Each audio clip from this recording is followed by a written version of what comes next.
그러면은 이제 각 부여의 위치가 어떻게 되느냐. 정확한 위치는 아니에요. 근데 도읍지 정도는 이제 비정을 할 수가 있는 거죠.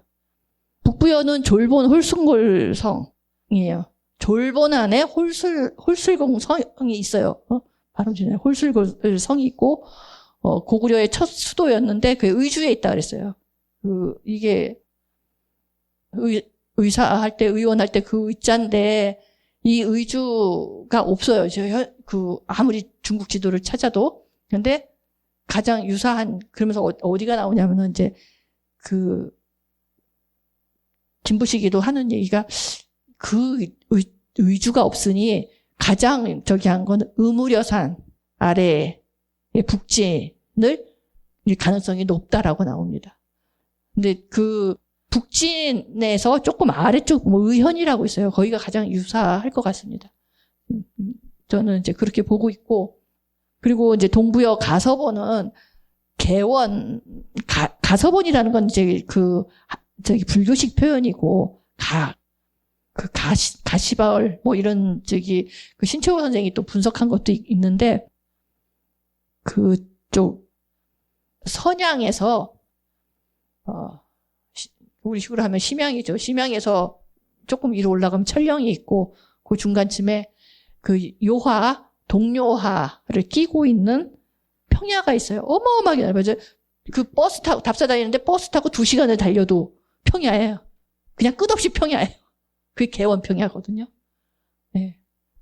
그게 개원평야, 그쪽 철령에서 조금 위로 가면은 그 한주가 있고, 철령 쪽 아래가, 이제 그 한주 아래가 통주라고, 이 거란도 있죠. 거란 추리도에서 나오는 그 위치인데, 그 통주 아니면 한주, 요쪽에서는 그 부여 관련 그런 유물이 조금씩은 나옵니다. 네, 그거는 동부여 쪽 유물이겠죠. 그리고 이제 서부여는 그 연나부 지역이라고 했는데, 연나부를 북부여기에서는 개원 서쪽이라고 그렇게 했어요. 개원 서쪽에서 그 정주가 대진국 본기에 딱 나온 게 정주가 이제 그 부여왕 의려의 왕이 거기 있었다, 거기 도읍지다라고 기록이 있는데, 그럼 정주가 어디냐라고 했을 때 요사지리지하고 또 만주원류고에서 정주는 백랑산 인근이라고 나옵니다. 네, 그렇게 해서 지도를 봐야죠. 제가 이렇게 여기다 동그라미를 표시는 못하지만, 여기 보면 여기 선양 있죠? 요 일대가 요게 다, 여러분들 지도 보시면 나중에 구글 지도거든요. 보시면 여기가 초록색이에요. 엄청난 다 평야인데, 요 일대가 이제 가서본이라고 볼 수 있는 거고, 북부여는 여기, 조양, 푸신, 판제, 요점이 이제 졸본이었던 걸로 보이고, 북진이 있죠. 그리고 서부여는 개원 서부 쪽이니까 이쪽 견해 좀 있다가 이 후르다웃이 있는 쪽으로, 여기가 후르다웃이 있는 데가 백랑산이 있어요. 이 일대가 이제 서부여 그 중심지로 보고, 여기 조양 요 위로 이제 북표가 있는데, 거기가 응루하고의 경계 지역으로 이렇게 추정이 됩니다. 그래서 결국 보면 고조선도 그렇고, 저희 고조선 연구소에서 그 연구 결과에 의하면 요 적봉 홍산문화가 있죠. 이 적봉 요 일대하고 요 조양이 이제 중심적으로 아사달이었을 가능성이 높고, 우리 조상님들이 사시던 데가 주 활동지가 요소 지역이 이거예요. 여기서 이제 조금 이쪽까지 확장되고 또 확장되고 했던 거죠. 네. 서부여 위치를 좀 더 구체적으로 보면, 여기가 이제 후르다웃이, 여기 백랑산이 여기 있어요. 그리고 여기도 평야지대입니다. 부여는 오곡이 풍부하다 그랬거든요. 고구려는 오곡은 안 되고 오가가 나오고, 그 부여는 5가는 안 되고 5곡이 나온다고. 그래서 그 평야가 있다는 얘기죠. 곡식하고 과일 나무하고는 땅이 곡식은 물이 있어야 돼요. 그래야 논에서 어쨌거나 그 벼가 살 수 있는 거니까. 그렇다고 해서 뭐 요즘 같은 벼는 아니겠지만은 그 조기장 뭐 이런 거가 많죠. 밀 뭐 이런 보리, 조기장, 보리 이런 오곡 우리가 보통 할 때. 근데 그것을 가꾸려면은 밑에 습지어야 가능해요. 근데 과일나무는 흙이 말라야죠. 아주 밀가루처럼 뽀에 이렇게 가루여야만이 또 과실수가 잘 되는 겁니다. 그래서 땅이 다른 거예요. 그래서 부여 땅은 질퍽하고 고구려 땅은 메마르고 먹을 게 없죠. 고구려는. 그래서 좀 남의 거 좀 뺏기도 하고 했던 게 그런 이유도 있어요. 그러면 여기서 이제 중요한 게 우하량 유지가 여기 있어요. 요 백랑산에서 30km 범위예요, 이게. 백랑산에서 30km면은 김포에서 북한산 보는 거예요. 상당히 가깝습니다. 우하량이 뭐 아시는 분들 다 아시겠지만은 우하량 유지에서는 그 옥녀로 추정되는 곰 조각상도 나오고 또 여신상도 나오고 하는 그 배달국의 본거지죠. 본거지라고 볼 수 있는 그 홍산 문화의 핵심 지역입니다. 그래서 이렇게 같이 있다 보니까 이 서부여가 드러내놓고 배달국의 여러 가지 문화 행태를 다 이렇게 활용을 합니다. 그리고 여기 후르다오식은 요쯤에 이제 그 조양시 그 북표가 조양시 소속이에요. 그쪽에 이제 그 북표 라마동 뒤에 나옵니다. 그 라마동이 있는 곳이고 이 저곡 생산지 전 세계에서 저곡은 여기만 생산이 돼요. 북표에서만. 그거는 이미 중국 사람들이 다 그렇게 알고 그 사람들은 저게 저곡인지 몰라요. 그 전국시대라고 해갖고 전국시대 홍만호 이렇게 해서 나옵니다. 그 전국 홍만호로 불리는데 그게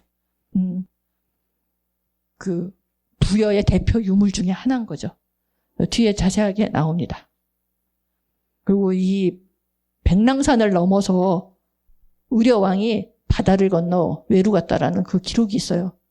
그거 하고 봤을 때 이 후르다오시가 이 백랑산 넘으면 바로 후르다오시예요. 지금 후르다오시는 되게 그 번화해요. 그 항만 자체가 상당히 큰데 여기서 배를 타고 옮겼던 것 같아요. 그 단군세계에도 그 기록이 있어요. 그 이화충 난이 나가지고 그러니까 대부여로 바뀌게 된 게 그 단군 성함이 생각이 안 나네 갑자기. 근데 그때 그 난리가 나니까 반란이 일어나갖고 난리가 나니까 단군이 뭐 옥새하고 신주하고 해서 옛날에 신주단지 되게 귀한 거니까 그거 다 해서 싸가지고 배를 타고 이동을 했다고 했거든요. 근데 그게 이제 후르다오시일 가능성이 되게 높더라고요. 거기가 왕검성이니까. 지금 고조선 연구소 쪽도 저기 왕검성 가능성 되게 그 후르다오시를 보고 있어요. 이 진서하고 자치통감에는 선비 모영애가 침입해서 의려왕이 자살을 했다라고 하는 기록이 있어요. 그 왕실 가족은 옥조로 피난 가고. 근데 유일하게 그 대진국본기에서는 죽으려고 했다가 죽을 용기면 산다 하고 짐을 꾸려서 바다를 건너 외로 가서 왕이 됐다라는 기록이 있습니다. 그리고 나중에 그 다음에 의라왕 이제 의려왕이 왕위를 의라왕한테 줬는데 아들이죠. 근데 의라왕도 결국은 도래를 해서 왕이 됐다라는 그게 있습니다. 부여가 외로 열도를 진출해서 외를 정복했다라는 이 주장은 보통은 이제 역사 좀 관심 있으면은 그 코펠여사가 한 그거 부여 기마족과 외를 보신 분들은 이제 좀 그걸 아실 텐데 또는 그 일본에서 에가미 나미오가 주장을 했다 이렇게 알고 계실 거예요. 근데 제가 보니까 이것만 가지고도 그 단독 논문이 될 정도로 어마어마한 그 연구하신 분들이 많더라고요. 그 윌리엄 그리피스라는 사람이 처음 이걸 주장을 했어요. 이 사람은 메이지 유신이 나고 일본에서 초빙을 했어요. 자기네 나라 역사를 좀 문화를 연구해서 세계에다 이제 홍보하려고 영입을 한 거예요. 근데 이 사람이 와서 보니까 이 사람도 처음에는 일본에 대해서 호감을 갖고 시작을 했겠죠. 근데 알고 봤더니 이건 껍데기고 실제로 봤더니 이건 다 조선의 역사고 부여의 역사다. 이렇게 나온 거예요. 이 사람이 처음 주장을 했고 그 이후로 저 게리 레저도 유명한 분입니다. 한국학 연구하시는데 저 코벨 박사 있고 여러분 잘 아시는 총균세 저자 제레드 다이아몬드도 저 관련 논문을 또 이렇게 쓴 적이 있고 저기 총균세 증보판에도 나와 있어요. 칼 란데 교수도 이제 그 주장을 국제 정치학자세요.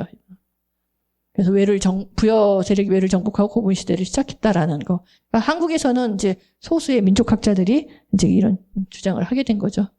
그래서 저는 작년에 정식으로 서부여 관련 논문을 냈고 이거는 이 주제가 바로 왜 부여가 왜로 간 이 주제를 가지고 박사 학위를 받았습니다. 제가. 그러니까 굉장히 그때 당시에 자체로도 센세이션했죠. 네, 한중일 학계가 이 부여 유물에 주목을 했습니다.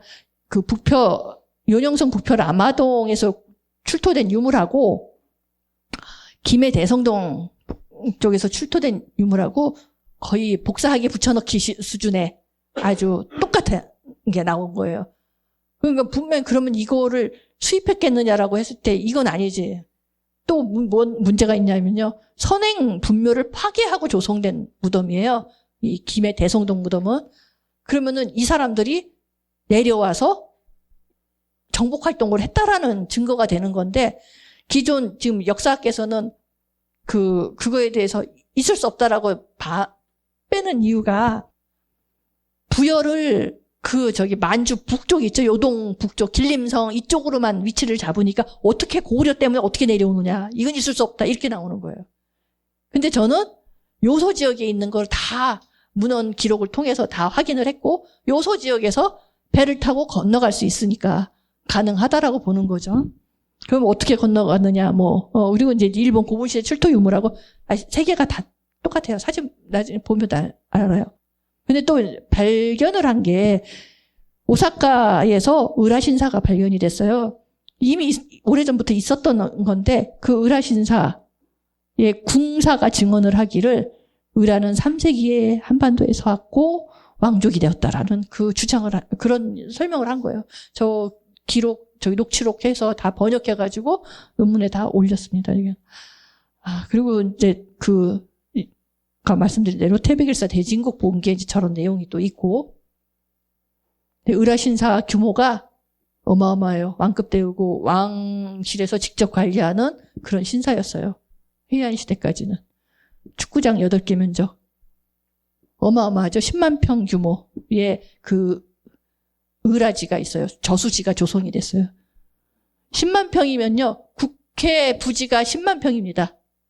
저수지 크기가 국회 부지만 하다고 보시면 돼요.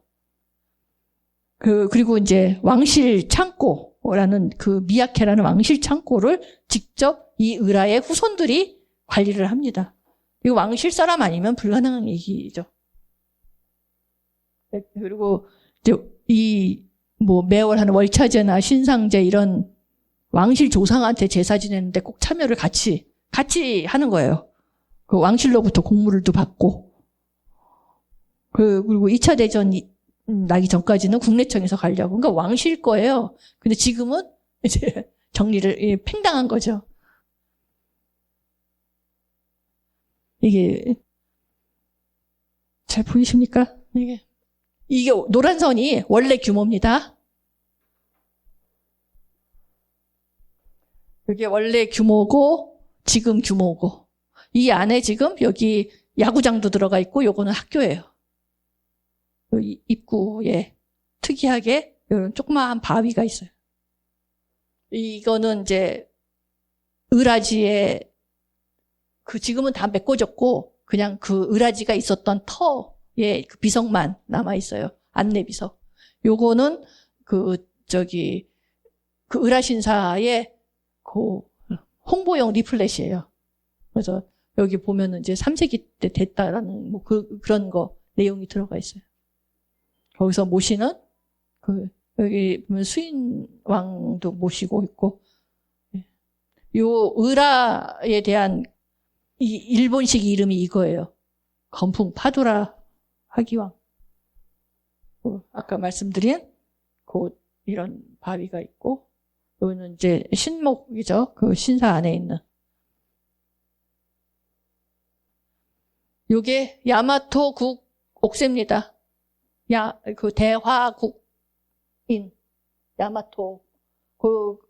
야마토국이라는 세츠국도 있고 이렇게 각 나라별로 나라가 형성이 됐던 거죠. 야마토국, 적어도 야마토 왕조와는 관련이 있다라고 볼 수밖에 없는 그런 겁니다. 저거는 이제 행사용 때 쓰는 그런 부적 신청서 같은 거죠. 이게 이제 을화지. 지금은 음왕지라고 이렇게 부르는데, 요것만 해도, 이때만 해도 이거 옛날 거니까, 그 신대화천국 해갖고, 여기에는 을화지라고 딱 나와 있고, 이 규모가 10만 평이라는 거죠. 요게 야마토 강입니다. 오사카 가시면, 위에는 이제 에도가와가 있고, 밑에 야마토가와가 있어요. 스미요시구 아래쪽에 이렇게 있습니다. 여기 찾아가시려면은, 아비코역, 아비코 아시죠? 을화 후손들이 이름을 아비코 성을 써요. 그래서 아비코역에서 가깝습니다. 한 10분 거리 도보로. 예, 이제 궁사고 이 은사님이 지도 교수님이 이제 이 궁사하고 인터뷰하고 같이 사진 찍었던 그겁니다. 제가 지도 교수님이 원래 정치학자세요. 국제정치학 전문가시다 보니까, 제가 이제 이걸 논문 지도를 받을 때, 그런 정치학적인 거 연습을 많이 했습니다. 그래서 그런 분석이 가능한 거죠.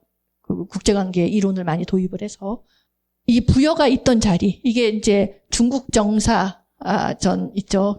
중국 정사 조선전. 이게 한국사 데이터베이스에도 나오는 건데,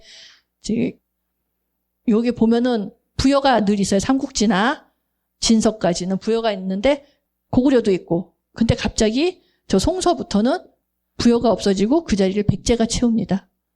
그래서 늘 뭔가가 관련이 있겠다 싶은 호기심을 갖고 있었는데, 그냥 간단하게 설명드리면, 온조가 세운 건 십제예요. 그것도 기록에 나와 있어요. 십제. 백제를 세운 게 아니에요. 십제.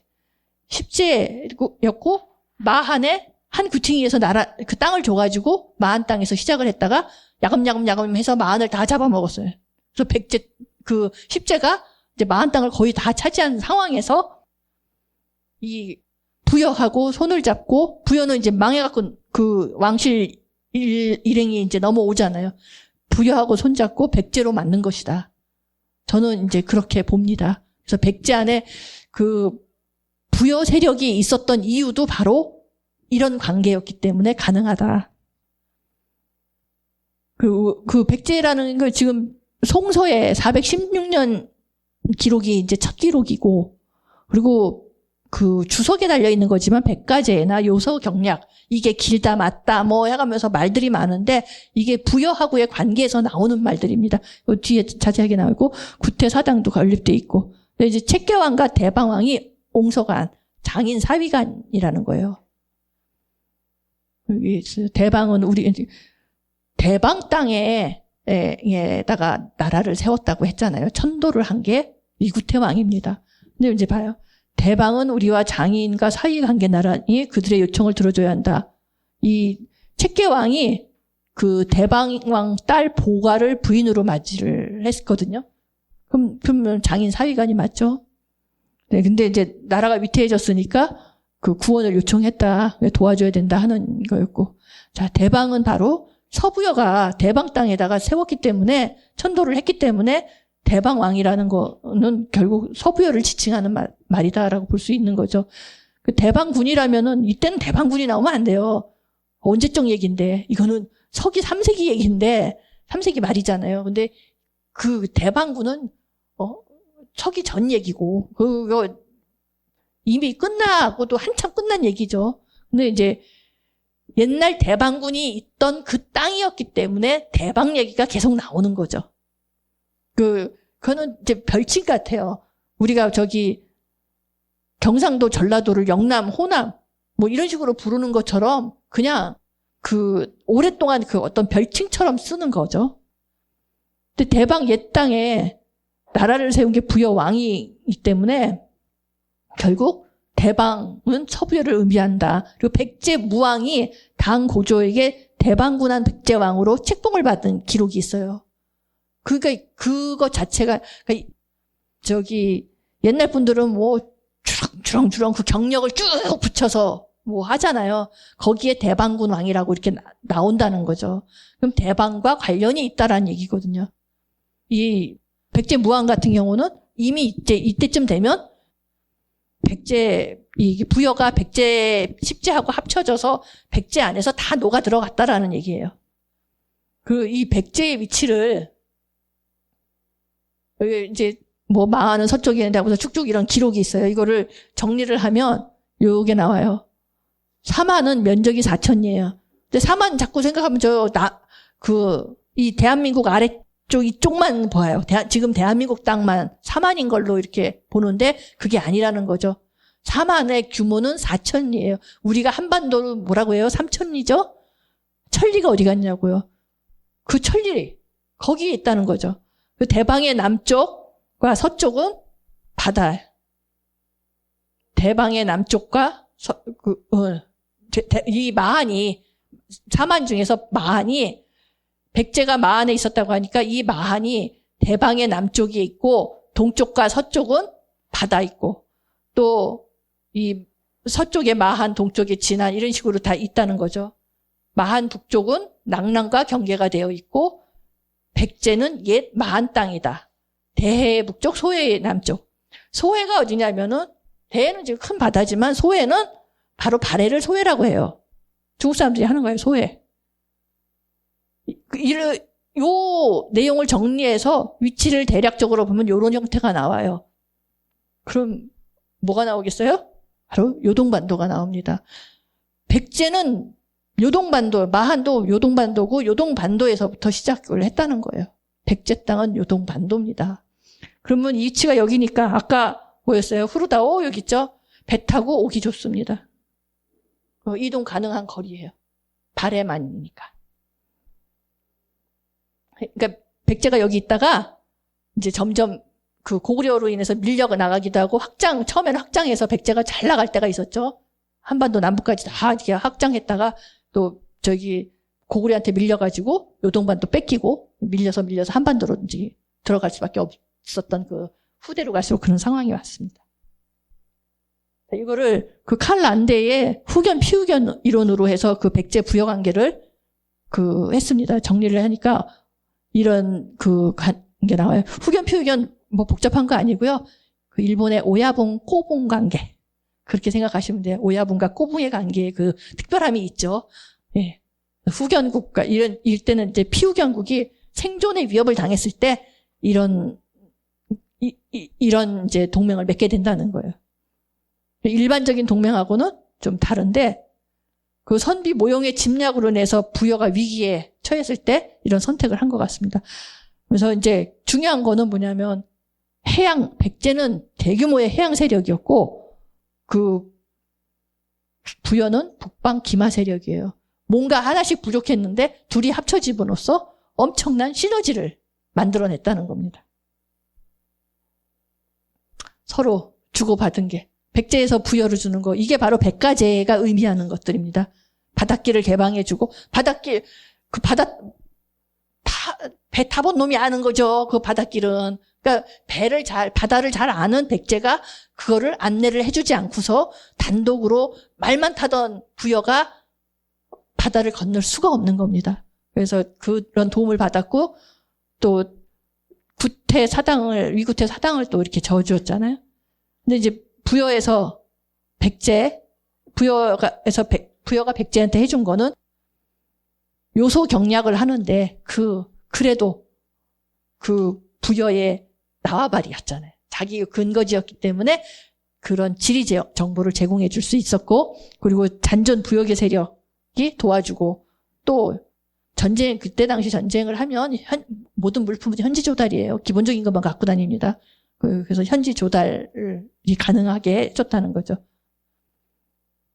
아까 말씀드린 그 김해 대성동과 부산 복천동 이 유물들, 그 부평 라마동하고 한번 비교를 쭉 해보겠습니다. 그리고 부여 장례 문화의 그 목강묘, 석강묘, 덧널무덤, 그 돌 덧널무덤은 이제 목강묘, 석강묘인데 관은 없고 광만 있다. 왜 광만이 있을까요? 부장품 때문에. 그 쓰던 물건을 다 가져가려니까 그 부장품을 보관하기 위해서는 과학 형태로 매장할 수밖에 없었다는 거죠. 근데 순장이 있고 또 왕의 수위로 옷값을 썼고 뭐 이런 것들이 있어요. 근데 이제 우리가 지금으로서 남아서 볼 수 있는 것들은 저곡이 있고 산대축만한 크기의 구슬, 굉장히 아름다운 구슬을 좋아했다 그래요. 이제 금은 쇠고품하고 조두를 썼고 유명한 말이 있었다고 하는 그런 기록들이 있습니다. 이 조두가 뭐냐? 굽다리 접시예요. 뭐 그거를 왜 기존 사학계에서는 그따구로 표현을 했는지, 일본식 한자죠. 고배. 근데 우리 말은 굽다리예요, 굽다리. 근데 굽다리 접시 하면은 다 가야 거로 알죠. 근데 이거는 부여입니다. 가야 박물관 가보세요. 굽다리 접시 너무 많아요, 정말. 많아도 너무 많아요. 그렇게 많은 거는 진짜 대규모 인력이 와서 쓰는 거, 그냥 그게 밥그릇이니까. 그 밥그릇 그릇으로 썼다고 해서 하니까요. 근데 일본에도 많아요. 그래서 이제 이 목걸이도 뒤에 사진 나오지만은 인물 한의와의 그 목걸이가 똑같은 형태의 목걸이가 나옵니다. 이거 다른 곳에서 나온 거라고 보이십니까? 저거가 바로 요거는 이제 북표 라마동에서 나온 거고, 요게 김해 대성동 유물입니다. 요것도 이제 동복, 그죠? 저게 반합이에요. 이 도시락통. 군대 가면 다들 쓰시는 그 반합입니다. 저기다가 걸어가지고 국 끓여 먹는 거죠. 뭐 이거저거 음식 먹고. 요건 대야예요. 청동대야. 조두입니다. 요거는 조선시대 때 조두예요. 조선시대까지도 이런 거 썼다는 거예요. 파주 박물관에 있는 건데, 이게 이제 일본의 조두고, 이거는 이제 가야죠. 자, 뚜껑 없는 건 조, 뚜껑 있는 건 두. 이런 건 두예요, 두. 그 글자 한자에 나온 거 그대로 그 상형 문자니까. 요거가 라마동 출토예요. 북표 라마동인지는 정확하게 말하면 북표에서 나온 건데, 중국 요녕성 박물관에서 제가 찍은 건데, 이거 보면은 저 이 앞에서 한 10분 이상 있었어요. 너무 아름다워갖고. 이거 하나하나 다 문양이 있고, 이게 뚜껑이잖아요. 뚜껑을 딱 열면 산발이가 돼요. 굉장히 이렇게 지금 봐도 무슨 인테리어 오브제 같아 보이지 않아요? 굉장히 예술적으로도 아름답습니다. 이건 이제 만호인데, 만호가 보통은 이거예요. 회색에 이런 우윳빛 색깔에 색 넣어가지고 뭐 이렇게 뭐 팔찌 같은 거 많이 하잖아요. 지금도 많이 흔한 건데, 요런 색깔을 나오는 거는 이게 저곡이죠. 이거는 전 세계에서 북표에서만 생산이 된다고 하는 거예요.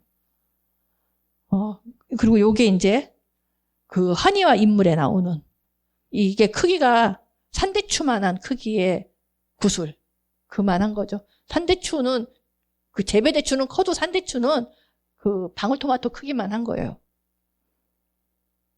일본 사람들이 이거 한의화 조성할 때 굉장히 그 사실적으로 묘사를 많이 했더라고요. 이것도 이제 여기 빨간 게 저곡이죠. 이건 이제 우리나라 박물관에 있는 건데 되게 아름답습니다. 요 붉은 부분이 다 저곡이에요. 귀걸이를 제가 주목을 했는데, 요게 라마동에서 나왔어요. 굉장히 뭔가 패턴이 유사하죠. 뒤로 갈수록 좀 더 세련되어졌다. 뭐 이렇게 보여지는 거. 근데 굉장히 공통점이 있어요. 요 잎사귀 모양을 다 하는데. 저는 요 잎사귀가 저 자작나무 잎사귀를 본딴 게 아닌가 그렇게 추정을 합니다. 그래갖고 나중에는 이제 주렁주렁 더 붙여갖고 이런 신라 귀걸이나 백제 귀걸이까지 나오는 겁니다. 근데 여기 보면 기존의 부여 유적에서 나온 거라고 하는 이 귀걸이하고 이 라마동 귀걸이가 이제 아까 보여드린 거 말고도 이런 유가 나오는데 다르죠, 완전히. 요거는 이제 좀 주렁주렁 달린 거 이런 걸 좋아했는가 봐요. 이런 위주로 나오는데 지금 삼국의 그 귀걸이들도 다 그렇잖아요. 주렁주렁 달린 장식적인 걸 좋아하는데 여기는 전혀 다른 게 나옵니다. 그러니까 기존의 그 부여 유적지라고 알려진 곳이 아닐 수가 있다는 가능성을 보는 거죠. 그 유물, 저곡이라든가 그런 거 거기서 안 나오니까. 그 잎사귀 같은 주렁주렁한 게 이렇게 이제 머리 장식까지 발전을 하게 됩니다. 요거가 라마동에서 나온 보요예요, 머리 장식. 그러니까 건깃 같은 천 모자 위에 딱 붙여서 쓰는 거죠. 그럼 저거 굉장히 반짝반짝반짝하고 이게 흔들릴 거 아니에요. 움직일 때마다. 그럼 햇빛 받아갖고 되게 그 위험이 있었을 겁니다. 이런 형태가 결국 이제 일본까지도 가죠. 이게 일본 고분 시대, 이건 복제품이에요. 저기 원품은 너무 작아가지고 보기가 어렵고, 저 복제품을 보시라고 한 거예요. 너무 똑같죠. 이게 실제 가서 보면 더 놀랍니다. 이런 한두대도, 봉황 새겨진 한두대도 있고. 이게 그럼 가약 거냐라고 했을 때 저는 부여라고 봐야 된다는 거죠. 그 맥락이 같이 이어지니까. 부여는 어차피 기마적이기 때문에 그 말을 데리고 들어가는데 일본으로 데리고 들어가게 됩니다. 그래서 이 부여 말이 특징이 이 한열마더라고요. 한열마는 천리마하고는 다릅니다. 이렇게 뿔이 있고 굉장히 똑똑했다고 하고 여기 요 위에 두 말이 섞어가지고 만들어진 거고 저거는 이제 대원국 말이니까 좀 완전히 종자가 달라요. 근데 삼국시대 벽화에 있는 말들도 다 그 한열마 계통이라는 게 나왔고 여기 보면은 그 뿔이 달렸다는 거를 표현한 거죠. 머리 쪽에. 네. 그리고 달릴 때 꼬리가 올라가는 게 특징이에요. 일반 말들은 그렇지 않거든요. 그래서 요 투구가 나오게 된 굉장히 전 세계에서 드문 투구입니다. 이게 나오게 된 이유가 딱 하나예요. 이거 이제 전쟁할 때 말갈기 이게 풍성하지 아까 사진 봤지만 말이 되게 이게 말머리가 풍성한데 이거를 그래서 묶어요. 저기 몽골 가면 다 묶어서 상투처럼 틀고 다니는데 이게 전쟁 중에서 상대방이 칼로 그 상투를 잘라버리면 이게 쏟아져 내려와요. 너무 풍성하잖아요. 그러면 얘가 놀래. 굉장히 예민하기 때문에. 그걸 막기 위해서 이런 독특한 투구를 만들었다는 거죠. 이게 걸쳐지니까 놀라지 않죠. 잘리더라도. 그래서 이런 해석도 제가 최초입니다. 이 뒤로도 고마이노라고 해서 일본 가시면은 신사에 개 있죠. 개 상이 있는데 그것도 부여개라는 거. 예, 그 증거도 굉장히 다 나와 있고, 이런 게 다 북방개였고,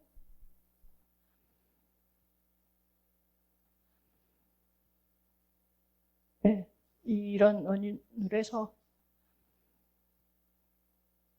우리